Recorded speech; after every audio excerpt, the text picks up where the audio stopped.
शेखर ई study में आप सभी का स्वागत है। प्रिय विद्यार्थियों, हमारे इस ऑनलाइन इंस्टीट्यूट के माध्यम से आप सभी को गणित और हिंदी विषय का आधारभूत तरीके से अध्यापन कराया जाता है, जिसमें कहीं अगर थोड़ी बहुत त्रुटि हो जाती है तो उसके लिए हम क्षमा प्रार्थी हैं और इस संबंध में आपके सुझाव आमंत्रित हैं। धन्यवाद।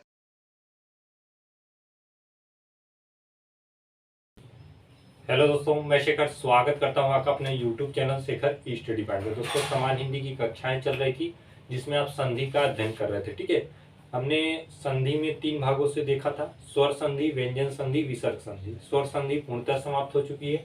व्यंजन संधि के लगभग 6 रूल आपको बताए जा चुके हैं। उसी क्रम में आज आपका अगला रूल होगा, रूल नंबर 7। ठीक है, इसके पहले भी देखिएगा, हिंदी में बहुत सारे टॉपिक पढ़ाए गए हैं। अगर आपने नहीं देखा है तो चैनल की प्लेलिस्ट बनी हुई है, उस प्लेलिस्ट में जाइएगा, वहां पे क्रम से सारे टॉपिक आपको मिल जाएंगे। ठीक है, आरंभ से आपको हिंदी बताई गई है। आज जो टॉपिक होगा आपका व्यंजन संधि से रिलेटेड होगा, और हम जो इसके पहले के रूल पढ़े थे उससे आगे की चर्चाएं आज हम करेंगे। ठीक है, देखिएगा, हमने इसके पीछे वाले पार्ट में एक रूल आपको बताया था: यदि त या ध के साथ, त या द के साथ यदि च या छ का मेल होता है तो वह अर्ध च में परिवर्तित हो जाता है। यदि त या द के साथ ज का मेल होता है तो वह अर्ध ज में बदल जाता है। यदि त या द के साथ ट या ड का मेल होता है तो वह अर्ध ट ड में बदल जाता है। और यदि त या द के साथ ल का मेल होता है तो वह अर्ध ल में परिवर्तित हो जाता है। मतलब त या द के साथ 4 प्रकार के मेल हमने आपसे नियम में साझा किए थे। ठीक है, अगर आपने इसके पहले का पार्ट देखा होगा तो आप अवश्य समझ पाए होंगे, क्योंकि मैंने उससे रिलेटेड बहुत सारे उदाहरणों की भी चर्चाएं की थी। ठीक है, तो त या द का वो मेल था। यहाँ भी जो रूल होगा इसमें भी त या द का ही रूल होगा। देखिए, मैंने यहाँ पे एक चीज और आपको बताई थी कि संधि में विशेषकर त का ही मेल मिलता है, द आपको उपसर्ग में अधिकतर देखने को मिलते हैं। ठीक है, अधिकतर संधि में केवल त का ही मेल आपको दिखेगा। अगर द कहीं कहीं अगर अपवाद स्वरूप आ जाएगा तो आ जाएगा, नहीं तो वह उपसर्ग के रूप में ही मिलता है।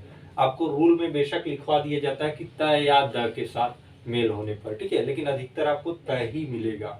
ठीक, तो आइए नियम 7 को देखते हैं। देखिएगा, नियम 7 आपका कहता है, यदि त या द के साथ ह का मेल होता है, ह मतलब ऊष्म व्यंजन की बात की जा रही है। ठीक है, श श श ह आपने पढ़ा होगा। ठीक, तो त या द के साथ अगर ह का मेल होता है तो त मतलब स्पेशली इसकी बात की जा रही है। हालांकि अगर आप त की जगह द भी आ जाता है तो भी आप इस रूल को फॉलो करेंगे। ठीक है, तो जो त है इसका परिवर्तन द में हो जाएगा, और ये ह जो है इसका परिवर्तन ध में हो जाएगा, ध धनुष। ठीक है, इस चीज को आप ध्यान दीजिएगा। यदि त या द के साथ ह का मेल होता है तो इस त का परिवर्तन द में हो जाएगा। ठीक है, और इस ह का परिवर्तन ध में हो जाएगा। दो परिवर्तन यहाँ पे होंगे इस रूल में। ठीक, उदाहरणों के माध्यम से हम समझने का प्रयास करेंगे। हालांकि नियम बहुत सरल है और आपको जब उदाहरणों में देखेंगे तो और आपको समझ में आ जाएगा। जैसे 3 उदाहरण मैंने आपको बताए हैं: उद्धार, पतधन हति, उतधन हरण। ठीक है, अब देखिएगा, जैसे उद्धार है, यहाँ पे देखिए द है, द अर्ध रूप में है और ध लगा है। ठीक है, जब भी इस तरीके से आपको शब्द लिखा हुआ मिले, उसमें अगर ये प्रकार का वर्ण है कि एक वर्ण के नीचे दूसरा है, तो जो पूरे तरीके से लिखा रहता है ये अर्ध रूप में होता है, उसके नीचे जो होता है वो पूर्ण रूप में होता है। ठीक है, तो उद्धार लिखा है, देखिए इसे आप ऐसे भी लिख सकते हैं, उद्धार। ठीक है, उद्धार, ये उद्धार को आप इस तरीके से भी लिख सकते हैं। देखिए, द अर्ध रूप में, ध पूर्ण रूप में है। अब आपको इस रूल को लगाना है, क्योंकि द और ध में परिवर्तन हो रहा है शब्द में, विच्छेद करेंगे तब तो ये रूल मिलेगा। शब्द में आपको क्या मिलेगा? त के स्थान पे द मिलेगा, ह के स्थान पे ध मिलेगा। तो यहाँ पे देखिए, द भी मिल रहा है और ध भी मिल रहा है, अर्थात जब आप इसका विच्छेद करेंगे तो ये द को किस में करेंगे? त में परिवर्तित कर देंगे। तो आप लिखेंगे उत्तर। ठीक है, उत धन, ये ध है, ध आ रहा है शब्द में, तो जब विच्छेद करेंगे तो ध किस में चला जाएगा? ह में चला जाएगा, क्योंकि रिवर्स हम आ रहे हैं, तो ध किस में चलेगा? ह में। उत धन हार क्या हो जाएगा? उत धन हार, ये क्या हो जाएगा? उद्धार होगा। अगर यही चीज जैसे यहाँ पे दिया है, अगर ऐसे दिया होता तो आप क्या करते? देखिए, त के साथ किसका मेल हो रहा है? ह का मेल, त के साथ ह का मेल हो रहा है, तो त किस में परिवर्तित होगा? त देखिए द में परिवर्तित होगा, और ह किस में होगा? ह देखिए किसमें? ध में परिवर्तित होगा। तो उत धन हार उद्धार हो गया। ठीक है, इस रूल के अकॉर्डिंग आप समझने का प्रयास करिएगा। या तो आपको विच्छेद दे देगा या शब्द देगा। अगर विच्छेद देगा तो आपको शब्द बनाने में आसानी होगी, क्योंकि आपको रूल सीधे सीधे दिख जाएंगे। अगर यदि आपको शब्द दे के विच्छेद पूछता है तो आपको रूल को लागू करना होगा, कैसे कैसे रूल फॉलो होता है। उसमें थोड़ा सा रिवर्स आना पड़ेगा, मतलब द को त में परिवर्तित, ध को ह में परिवर्तन करना पड़ेगा। ठीक है, जैसे देखिए पत धन हति, जैसे इस चीज को आपने यहाँ पे देखा है, शब्द था, हमने विच्छेद करके दिखाया। ठीक, पत धन हति, देखिए त के साथ ह का मेल, जब त के साथ ह का मेल होता है, देखिए त के साथ ह का मेल होता है, त किस में परिवर्तित हो जाएगा, द में हो जाएगा। तो आप लिखेंगे पद अर्ध रूप में, और हति तो ह है, ह किस में, ध में परिवर्तित हो जाएगा। पद धन धति। ठीक है, पद धन धति। अब देखिए, अब पद धन धति, अब यो तो आप अब जब ये द इस अर्ध द को ध में मिलाएंगे तो इस तरीके से लिखा जाएगा पद्धति। ठीक है, पद्धति। तो पत धन हति पद्धति हो जाता है। त का परिवर्तन देखिए यहाँ पे क्या हो गया, द में हो गया, ह का परिवर्तन ध में हो गया, ये वर्ण। ठीक है, इस रूल के अनुसार त या द के साथ ह का मेल होता है, त का परिवर्तन द में, ह का परिवर्तन ध में। उसी तरीके से पत धन हति पद्धति। अगर उत धन हरण की बात करें तो इसी रूल को फॉलो करिए, त का परिवर्तन द में, ह का ध में। देखेगा त का परिवर्तन किस में हो जाएगा, द में हो जाएगा। तो आप लिखेंगे उद धन, ध का ध में, धरण। ये त द में बदल गया, ये ह ध में बदल गया। इस रूल के अनुसार जब इसे शब्द के रूप में लिख देंगे तो हो जाएगा उद्धरण। उद्धरण। हमेशा ध्यान दीजिएगा, अर्ध रूप के नीचे पूर्ण रूप वाला वर्ण लिखा जाता है। ठीक है, ये द देखिए अर्ध रूप में है और ये ध पूर्ण रूप में, भले ही आपको शब्द में अर्ध दिख रहा है। जैसे यहाँ पे देखिए ये ध क्या है, अर्ध दिख रहा है, लेकिन है ये पूर्ण, ये द अर्ध रूप में, भले द पूर्ण दिख रहा है। ठीक है, तो इस तरीके से आप विभिन्न उदाहरणों के माध्यम से इस रूल को समझ पाए होंगे। ठीक, हालांकि रूल बहुत आसान सा था, केवल आपको दो वर्णों का चेंज करना था। ठीक, तो इस तरीके से अगर आपको शब्द मिले तो इस रूल के अनुसार आप बदलेंगे या विच्छेद करेंगे, या विच्छेद से शब्द का निर्माण कर देंगे। आइए अगला रूल देखते हैं, नियम 8। देखिएगा रूल 8 है आपका, त या द से ही रिलेटेड रूल ये भी है। यदि त या द का मेल, यदि त या द का मेल ज या झ के साथ आए तो यह त जो होता है ये अर्ध ज में परिवर्तित हो जाता है। ठीक है, देखिएगा फोकस आपका केवल इसी वर्ण पे होना चाहिए, यही वर्ण अधिकतर आपको मिलेगा। ठीक है, मैंने बताया ना, द आपको उपसर्ग के रूप में प्रयुक्त होता है, हालांकि रूल में आपको लिखवा दिया जाता है। यदि त या द का मेल ज या झ के साथ होता है तो यह क्या, यह त जो किसमें परिवर्तित हो जाएगा, अर्ध ज में। ध्यान दीजिएगा कौन परिवर्तित होगा, ये त। हर रूल में पूर्व वाला ही परिवर्तन होता है। ठीक है, मेल किससे होना चाहिए, या तो ज से या झ से। ठीक है, तब यह किसमें परिवर्तित हो जाएगा, अर्ध ज में परिवर्तित हो जाएगा। आप इसे भी लिख सकते हैं, हालांकि मैंने केवल फार्मूले के तौर पर लिखा है।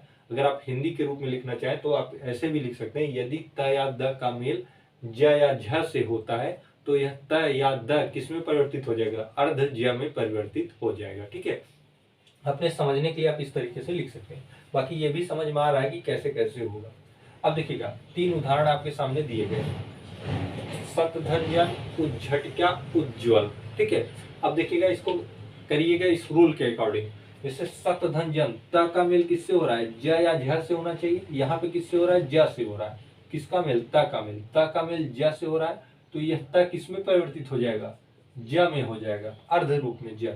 ठीक है, तो यहाँ पे लिखेंगे स, त किस में बदल जाएगा, अर्ध में, ज में, अर्ध ज में, और ये जन है ही, तो आप क्या लिखेंगे, सज्जन लिख देंगे। सतधन्यन सज्जन, त का परिवर्तन अर्ध ज में, किस अनुसार, इस रूल के अनुसार। क्यों, क्योंकि त का मेल ज या झ से हो रहा है, यहाँ किससे हो रहा है, ज से, तो ये परिवर्तन हो गया इस रूल के अनुसार। ठीक है, उज्झटक्या। अब देखिएगा उज्झटक्या, यहाँ पे देखिए अर्ध ज आया हुआ है, क्योंकि ये शब्द है, ये तो विच्छेद था तो आपने शब्द बना लिया। ये शब्द दिया है तो आपको रिवर्स आना पड़ेगा रूल की तरफ। देखिए ज दिया हुआ है, अर्ध रूप में ज है आपके शब्द में। ठीक है, अब आपके शब्द में जब ज है तो ये ज जब आप रिवर्स चलेंगे तो ये ज किसमें परिवर्तित होगा, इस त में हो जाएगा। तो आप लिखेंगे उत। अब त के साथ किसका मेल दिख रहा है, झ का मेल दिख रहा है, ज या झ में झ का दिख रहा है, तो आप लिखेंगे उत्धन झटिका। ठीक है, उत्धन झटिका क्या हो जाएगा, तब ये त अर्धज्या में चला जाएगा, उज्झटिका हो जाएगा। ठीक है, अब देखिए आपको ये रूल दिख रहा है, त का मेल झ के साथ हो रहा है तो ये त किसमें परिवर्तित हो जा रहा है, त अर्धज्या में हो जा रहा है, तो हो जाएगा उत्धन झटिका, उज्झटिका हो जाएगा। ठीक है, उसी प्रकार से देखिए एक शब्द आपको वहां पे दिया है उज्ज्वल। ठीक, उज्ज्वल, उज्ज्वल को देखिए शब्द है चूंकि ज दिख रहा है अर्ध रूप में। ठीक है, ये ज क्या है, अर्ध रूप में दिख रहा है हमेशा। अब चूंकि दो ज है तो ऐसा नहीं कि आप दोनों में इसको ले उसको ले, आप वहां से करिएगा जहां से आपका विच्छेद होता है, जैसे यहीं से विच्छेद होगा इसलिए आपको इसको लेना है। अर्धज्या है, अर्धज्या आपको दिख रहा है तो आप रिवर्स आएंगे, किसमें परिवर्तित होगा, त में होगा, तो आप लिखेंगे उत, उत धन, अब ये ज्वल लिख देंगे। ठीक है, उत धन ज्वल। अब देखिए त के साथ ज का मेल हो रहा है, त के साथ ज का मेल हो रहा है तो ये अर्धज्या में परिवर्तित हो रहा है, तो ये त क्या है, अर्धज्या में चला जा रहा है। ठीक है, अब ये उच्चारण को सुधारने के लिए दोनों अर्ध रूप में लिखे गए उज्ज्वल। ठीक है, ताकि आपका उच्चारण गलत ना हो। तो इस तरीके से आप उदाहरणों को देखें, ये रूल कैसे कैसे लागू होता है उसे आपने समझने का प्रयास किया। ठीक है, तो दो रूल आपके हो गए, नियम 7, नियम 8। अब आइए देखते हैं नियम 9।